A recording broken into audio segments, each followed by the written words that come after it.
अस्सलाम वालेकुम। मैं हूं मकसूद अमीन। आज बात करूंगा जो कराची के अंदर मज़ार कायद पर बेरहमती की थी कैप्टन सफदर और उसके मुस्लिम लीग नून के कारकुनों ने। और उसके बाद जब कैप्टन सफदर को अरेस्ट किया गया तो उस वक्त एक कराची और उसके बाद सिंध के अंदर और पूरे मुल्क में और ख़ास करके मीडिया में तूफान बरपा हो गया। और उसके बाद चीफ ऑफ आर्मी स्टाफ ने हुक्म जारी किया कोर कमांडर कराची को एक रिपोर्ट इंक्वायरी करके एक रिपोर्ट मुरतब की जाए और 1 महीने का टाइम दिया। 1 महीने के इससे पहले ही कोर कमांडर कराची ने GHQ में वो रिपोर्ट पहुंचा दी गई। उस रिपोर्ट पर बाद में बात करता हूं। पहले मैं बात करता हूं किसी भी मुल्क के अंदर जब कोई भी क्राइम होता है, पुलिस की जिम्मेदारी होती है कि वो वहां पे उसकी FIR दर्ज करे, उसकी शिकायत दर्ज करे। अगर कोई शख्स नहीं करना चाहता तो स्टेट के पास अथॉरिटी होती है, पुलिस के पास, कि स्टेट के सरकार अपनी तरफ से भी FIR दे सकती है।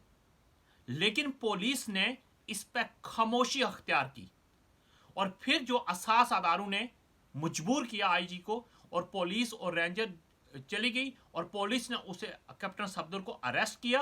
और उसके बाद जितने भी मुस्लिम लीग नून और मीडिया ने तूफान बरपा कर लिया कि कैप्टन सफदर की जो है बेरहमती हुई है, चार दीवारी की तौहीन की गई है। जिस शख्स ने हमें मुल्क आजाद रियासत पाकिस्तान की सूरत में दी, उसकी मजार की बेरहमती नहीं हुई। मैं एक मिसाल देता हूं। कोई भी शख्स, आम सा शख्स के बाप की कब्र पर कोई जाकर बेरहमती करता है तो मैं समझता हूं कि कोई भी गैरतमंद बेटा, भाई, उसका पोता, उस शख्स को सबक सिखाया जाएगा। ये याद रखना। और जिस मजार की तौहीन की गई, बेरहमती की गई, उसके वारिस 22 करोड़ आवाम पाकिस्तान के हैं। वो 22 करोड़ आवाम से सवाल करता रहेगा मज़ार कायद कि कहां है 22 करोड़ आवाम, कि एक शख्स ने मेरी कब्र की बेरहमती की गई लेकिन उसका कोई उससे सजा देने वाला नहीं हुआ। इस रिपोर्ट के अंदर जितना भी इल्जाम लगाया गया है वो अफीसरों पर लगाया गया है। पहली बुनियादी चीज ये बनती थी इस रिपोर्ट के अंदर कि गलती कहां से शुरू हुई है। फिर IG को भी जिक्र करना चाहिए था कि पुलिस ने क्यों नहीं एक्शन लिया।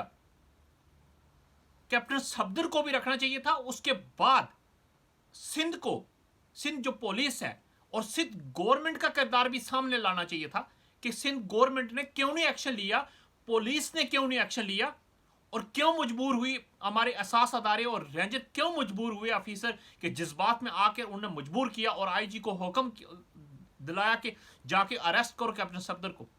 लेकिन वो जिक्र कभी नहीं इस रिपोर्ट में आया। और उससे पहले पुलिस ने जो FIR दर्ज हुई थी वो भी खारिज कर दी गई। पाकिस्तानियों, सोचो कि अगर हम मज़ार कायद की इज्जत बरकरार नहीं रख सकते, उनकी कब्र की, मज़ार कायद का हम इज्जत नहीं बरकरार रख सकते, क्या हम किस चीज की इज्जत हम रखेंगे। उसमें ना हमारी वफाकी हुकूमत खड़ी हुई, ना सिंध गवर्नमेंट खड़ी हुई, और ना ही हमारी पाक आर्मी ने उस रिपोर्ट में जिक्र किया कि गलती कहां से शुरू हुई थी, जुर्म कहां से शुरू हुआ था। उसकी निशानदेही इस रिपोर्ट में नहीं की गई। इसकी वजह क्या है? क्या हम इस माफिया से डरते हैं?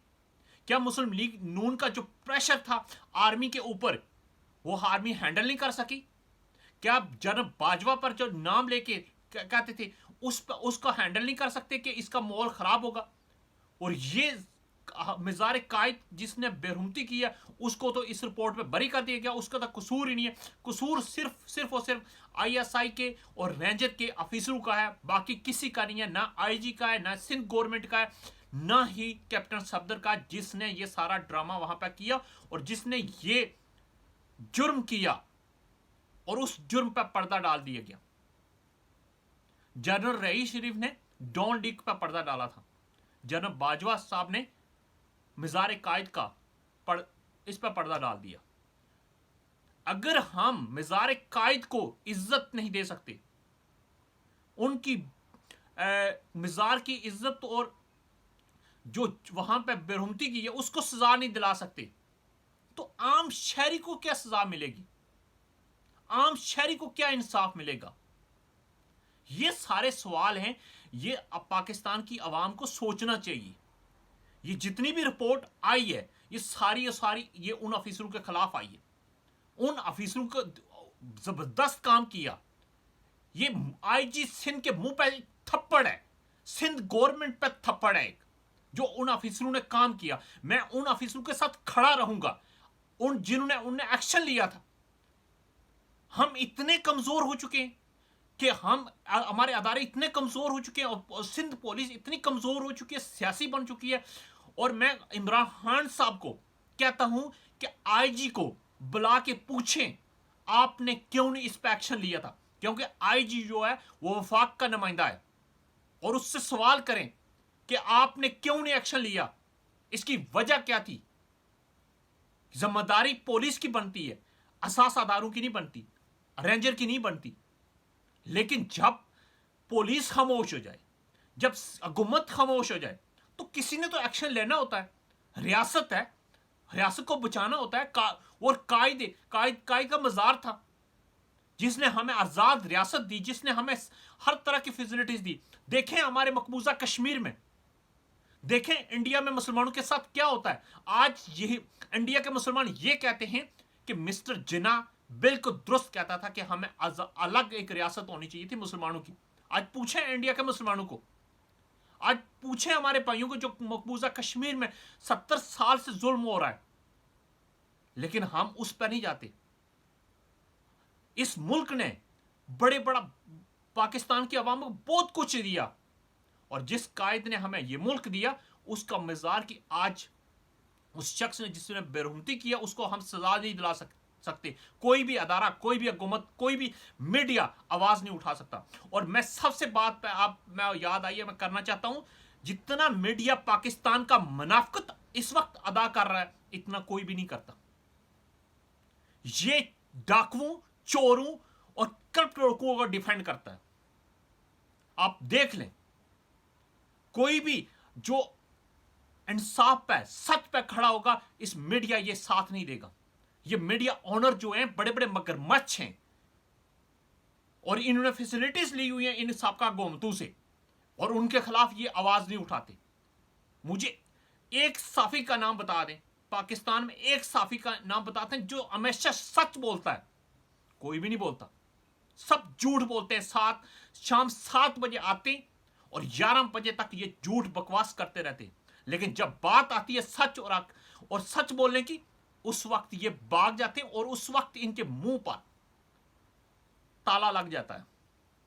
ये सच नहीं बोलते, क्योंकि इन्हें पता है कि अगर हमने सच बोला हमारी रोटी सब कुछ बंद हो जाएगा। ये कहां से इतने अमीर हुए, कहां से इनकी गाड़ियां आ गई हैं, मर्सिडीज गाड़ियां आ गई हैं, और इस्लामाबाद में, कराची में, लाहौर में इतने बड़े बड़े बंगले कहां से आ गए?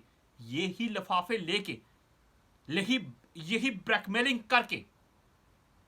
पाकिस्तानियों सोचो कि अगर हम मज़ार कायद की हम इज्जत नहीं दे सकते, हम खड़े नहीं हो सकते, तो सोचे आम आवाम के साथ क्या इंसाफ मिलेगा। शुक्रिया।